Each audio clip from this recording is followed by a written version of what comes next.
እሺ ሞትም መቼስ አሁን የምትኖረውን ኑሮ እኔ እንደፈቀድኩት ታውቃለህ።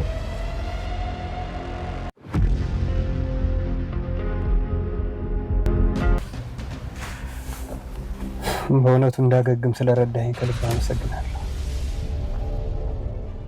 ቤተሰቡን ችግር ውስጥ ከተትኩ። ምን ሆነሃል ሞገስ? ምንድነው የምትናገረው? ሁላችንም እኮ ቤተሰብ ነን። በደስታ ጊዜ ብቻ ሳይሆን በመከራም ጊዜ አንዳችን ለአንዳችን መቆም አለብን አይደለም እንዴ? ቆይና እኔ ምን እንዳደርግልን የፈለግ? ከነ መድብል ጋር የጀመርኩትን ጨዋታ እስከመጨረስ ድረስ ከዚህ ከተማ ርቀት ወጣል። የሆነ ነገር ብታደርግ ማለት ነው እኔው ራሴን የምገል። የጉድ ሀገር የዝና ክፋት በዚህ ልክ ነው።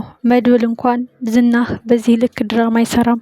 እውነት ነው። ጠበቃው የሞገስ ስቃይ ይብዛ ይነስ ነፃ መውጣት አለበት። ሞገስ ስቃዩ ይበቃዋል፣ ፈተናው ወጥመዱ ይበቃዋል። ዝና ወጥመድ የዘረጋው ነው። ጠበቃው ሞቷል ወይስ አልሞተም? በእርግጥ አፍኖ ሲገለው አይተናል እና ጠበቃው ሞቷል መስሎን ነበረ። እጅግ የሚያሳዝነው ነገር ጠበቃው አልሞተም።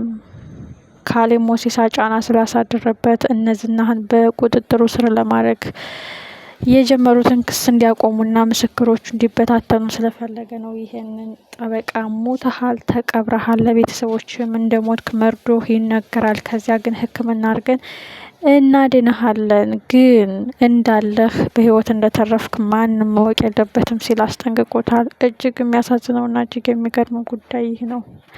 ሞገስ ሰው ገድያለሁ እያለ እንቅልፍ አጥቶ ሰላሙን አጥቶ መውጫ መግቢያ አጥቶ ተጨናንቆ እያለ እሱ ግን ዓለሙን ይቀጫል።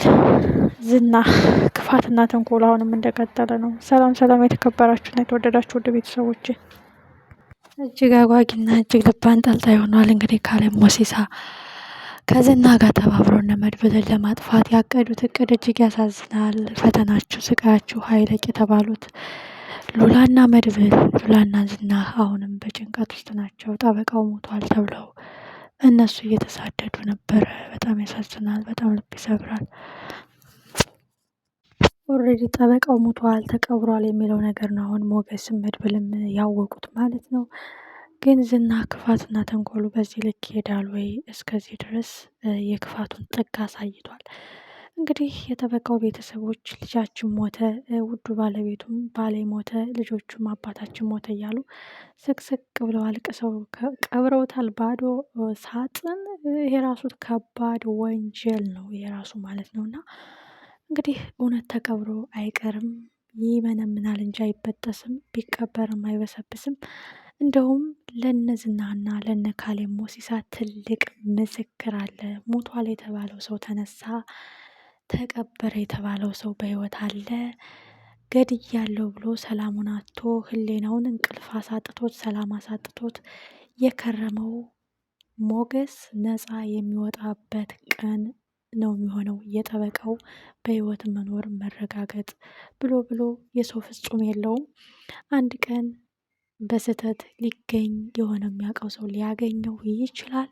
እንደነነ ሉላና እንደነ ሞገስ ከከተማ ከወጣም እንዲሁ ሊገጣጠሙ ይችላሉ። ስለዚህ መድብል ነገሮችን ተከታትሎም ሊደርስበት ይችላል። በነገራችን ላይ ከከተማ ትወጣለህ በህይወት እንዳለህ ያወቁለት እኔ ራሴ ነኝ የምገልህ።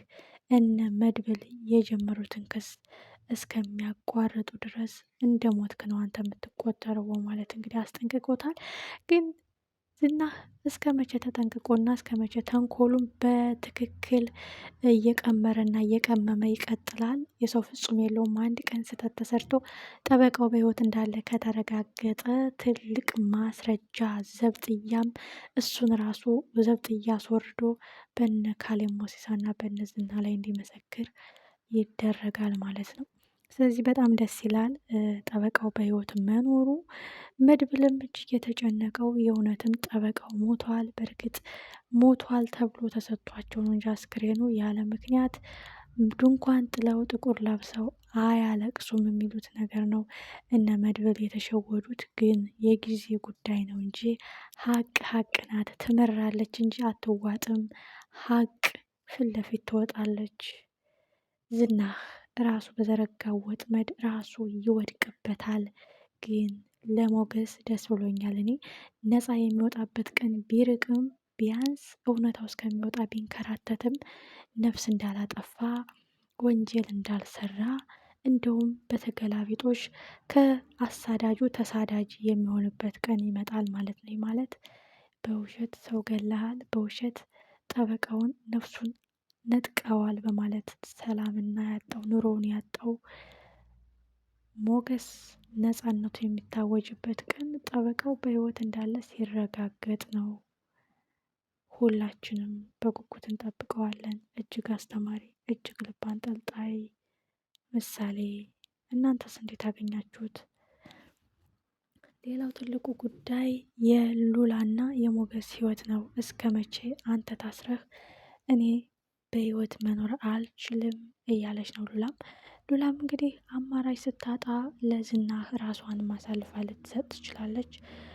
ሞገስ በፍጹም እኔ እታሰራለሁ እንጂ አንቺን አሳልፌ አልሰጥም፣ ለማን ሆነና የምኖረው፣ ለማን ሆነና የምትኖሪው፣ ያን ሁሉ መከራ ያን ሁሉ ስቃይ ፀሐይ ናፍቆሽ ስትንከራተች የነበረው ከሱ ሽሽት አይደል? ለዚህ ለምን በፊት አልሰጥሽም ነበረ? ስለዚህ እኔ ሞቼ መቃብሬ ላይ ተረማምዶ ነው አንቺን የሚወስደው ሲሆን አይወስድሽም ብሎ አስጠንቅቋታል። ትልቁ ጉዳይ መርዞ ደላላው ነው። መርዞ ደላላ ቤት ክራይና ሰራተኛ ማስወጣት ማስገባት ወፍ የለም። አሁን ሌላ ስራ ጀምሬያለሁ በአንዴ ሚሊዮነር የሚያደርግ በማለት እንግዲህ ከባዱን የከተማችን አደገኛውን ወንጀል የማህፀን ክራይ ለዳጣ ሲነግራት እንግዲህ ዳጣም አይደለም ልሰማህ ላወራኸው ለተናገርከው ቃል ፈራውህ ስትል እንግዲህ ትታው ሄዳለች። ይህ ያልተነቃባቸው ወንጀል ሚሊዮነር የሆኑት ባለ ሀብቶች እስኪ በትክክል በህጋዊ ስራ ከሚሰሩት አንዱን ጥቀሽልን። እነዝናህ የናጠጠ ሀብታሙ ነው፣ ግን ይህ ነው የነሱ ስራ ፍቃዳቸው፣ የነሱ መንግስት የሚያውቀው ህጋዊ ስራቸው የሚባለውን ጥቀሽልን እስኪ። ማንም ንጹህ ሰው የለም፣ ሁሉም ወንጀል እየሰራ ነው ሚሊዮነር የሆነው እያለ እንግዲህ እንደነዝና መኖር አምሮታል። እንግዲህ ጥር መጨረሻ ላይ ውጥር እንዳይሆን ይከብዳል ነገሩ። ወንጀለኛን እንደማጋለጥ የወንጀል ውስጥ እንዴት ትዘፈቃለህ ስትል እንግዲህ አስጠንቅቀዋለች ዳጣ። ጠበቃውን በሂደት ጸጸቱ አስቸግሮት እንቅልፍ አሳጥቶት ልጆቹ ናፍቆት አለው በህይወት ሌላ ሰው ለማጥፋት እኔ ጠፍቷል ሞቷል ተብዬ የተቀነባበረ ወንጀል ነው በማለትም በጊዜ ሂደት እንቅልፍ ሲያጣ ሰላም ሲነሳው ራሱን ነፃ አውጥቶ እነዝና ላይም ሊመሰክር ይችላል። ምክንያቱም የጊዜ ጉዳይ ነው እንጂ ዛሬ ልክ ነው ብለን የሰራነው ስራ በሂደት እንቅልፍ አሳጥቶን ህሌናችን እረፍት አሳጥቶ ከራሳችን ጋር ስንጋጭ ወደ ህግ አካል ለመሄድ ወይም ራሳችን ነፃ ለማውጣት እንሞክራለን። ጠበቃው ይህንን ስራ እንደሚሰራ ተጠራጣሪ አንሆንም። የዝናን ክፋትና ተንኮል እያየ እንዴት ልጆችን አፍቀውኝ እንዴት ሚስቴ ባሌ ሞተ ብላ ቀብራኝ እያለ ከራሱ ጋር ሲሟገት የፈለገው ይፈጠር ፊት ለፊት እጋፈጣለሁ አለው በህይወት ብሎ የሚወጣበት ቀን ሩቅ አይሆንም። የእሱ በህይወት መኖር ሉላና ሞገስ ነፃ እንዲወጡ፣ መድብል ነፃ እንዲወጣ፣ ዝናህ ዘብጥያ እንዲወርድ ያደርገዋል ማለት ነው። እንዴት አገኛችሁት? ቀጣይ ክፍል እጅግ አጓጊ፣ እጅግ ልብ አንጠልጣይ። ሞገስ ነፃ ይወጣል፣ ሉላ ነፃ ትወጣለች።